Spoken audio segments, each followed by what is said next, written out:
Saudara, pegiat media sosial Denny Siregar melaporkan dua dugaan kebocoran data pribadi miliknya di Telkomsel ke Polda Metro Jaya. Namun Denny Siregar juga dilaporkan ke polisi setelah pernyataannya dianggap menghina para santri di Tasikmalaya.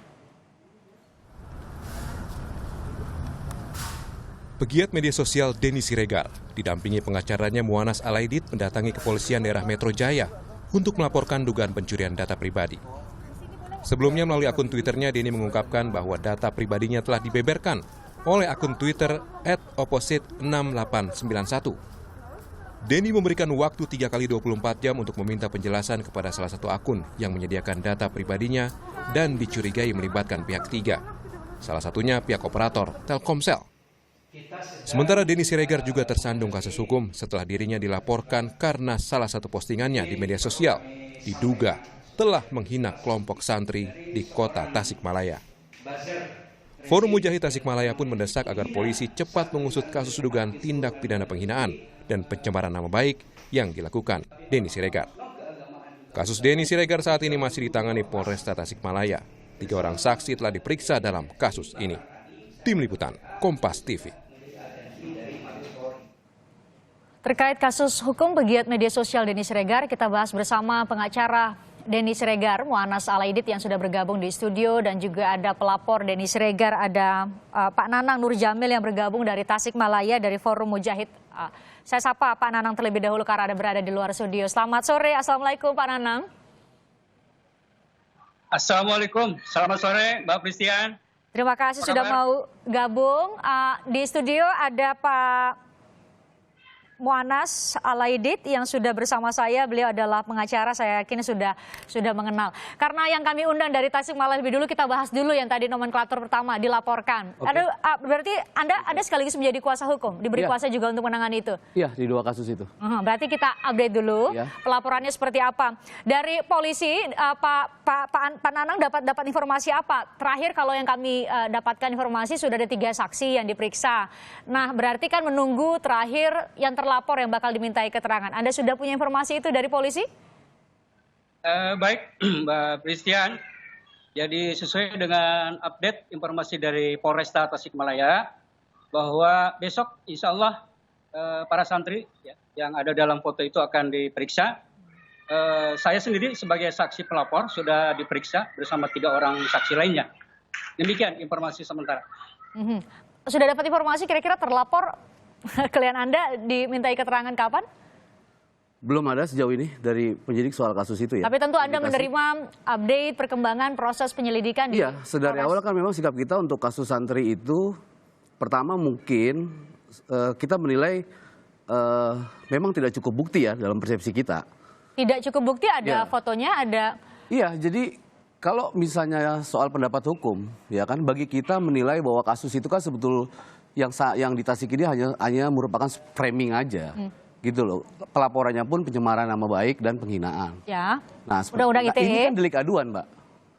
Delik aduan itu harus dilaporkan oleh korban langsung. Sementara yang dipersoalkan ini juga nggak jelas, apakah foto, apakah tulisan. Kalau tulisan sama sekali tidak menyebut pondok pesantren manapun, forum mujahid manapun yang kemudian melaporkan itu. Nah, Pak Nanang harus jawab ini nih. Ya, kalau foto itu sudah beredar di publik.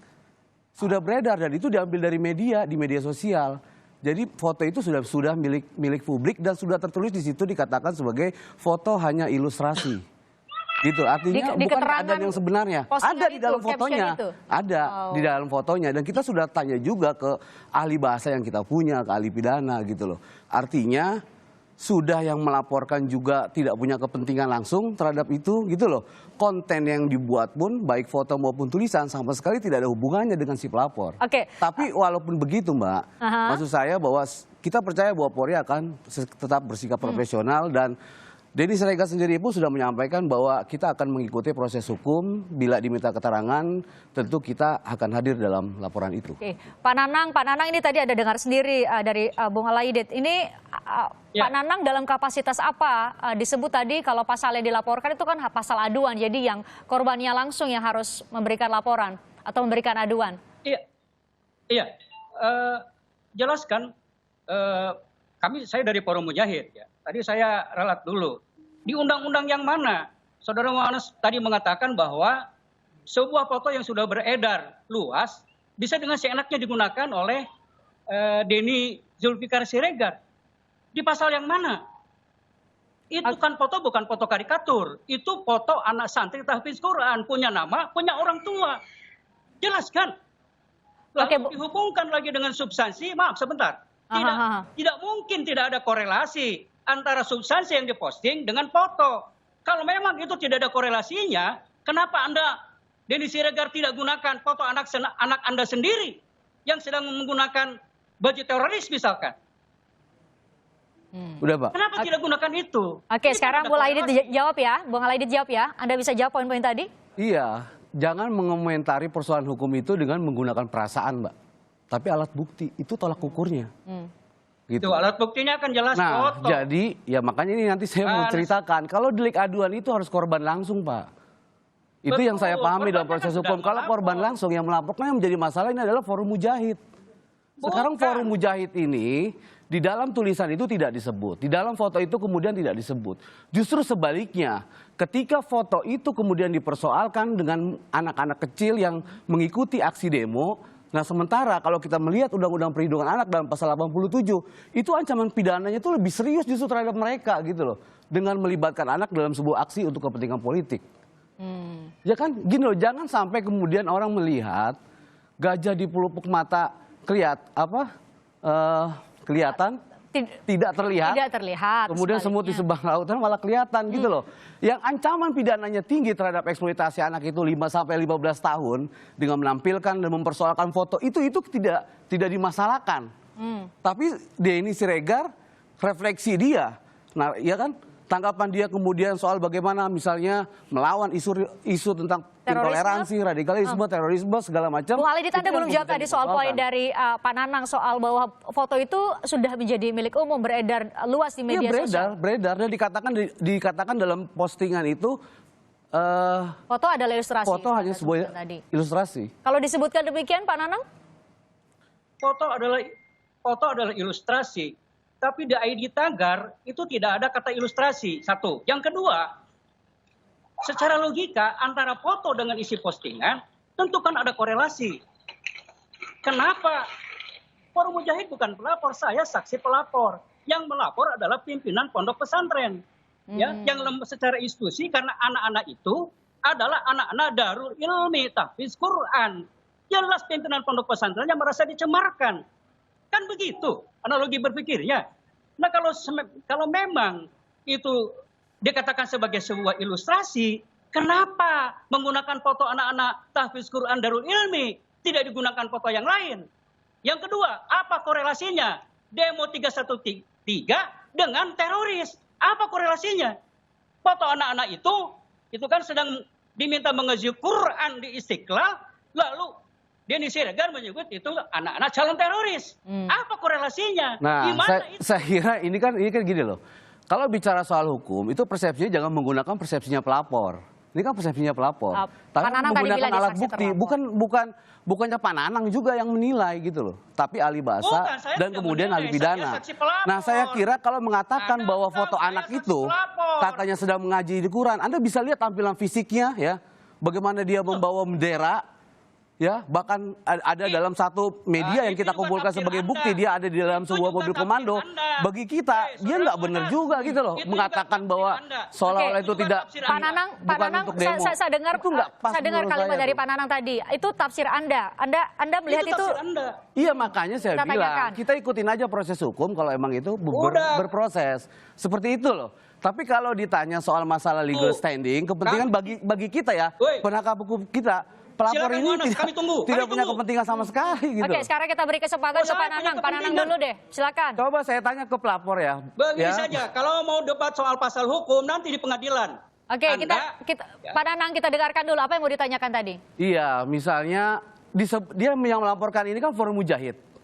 Tadi disebutkan saksi pelapor. Iya, maksud saya ketika yang melaporkan tadi Forum Mujahid. Kan itu kan persoalannya. Pembina ya, ini delik aduan. Ini delik aduan. Beda kalau kemudian melapor. Pertanyaan Anda tadi mau apa pertanyaannya tadi? Ya itu yang tadi saya sampaikan. Oke, soal legal standing Pak Nanang. Sekarang Pak Bagi Nanang kita jawab itu dulu. nggak ada legal standingnya mereka kemudian melaporkan gitu. Makanya kita dari awal sudah menyarankan agar sebaiknya laporan itu dicabut aja. Karena gini loh, ada konsekuensi hukumnya juga. Nanti kami tunggu Anda datang ke Tasik. Nah, ini juga keliru, Mbak. Bagaimana? Ini kan seolah-olah gini loh, mereka ini dengan menggunakan kekuatan massa, ya agak mempengaruhi, ya kita sih berharap bahwa petugas tidak akan terpengaruh juga oleh tadi itu. Seolah-olah bahwa proses ini akan digelar di Tasik, enggak Mbak. Kalau bicara soal proses hukum, artinya dia melaporkan. Kalau kemudian misalnya di Tasik, Polres Tasik ya dengan segala keterbatasan karena ini kan menyangkut masalah cybercrime, ya kan peralatan atau sebagainya, kemudian melimpahkan perkara ini ke Barreskrim, itu kan bisa kemungkinan terjadi. Atau bisa kemudian misalnya dugaan tidak pidana yang terjadi itu misalnya dengan mengupload di Jakarta. Nah itu nggak bisa mereka paksa juga seolah-olah sidang harus di Tasik. Sekarang gantian ya, Pak Nanang sekarang. Yang harus dilaporkan di nggak Mabes terlalu Polri. mendidik gitu. Gimana Pak Nanang? Gimana Pak Nanang sekarang ada punya kesempatan?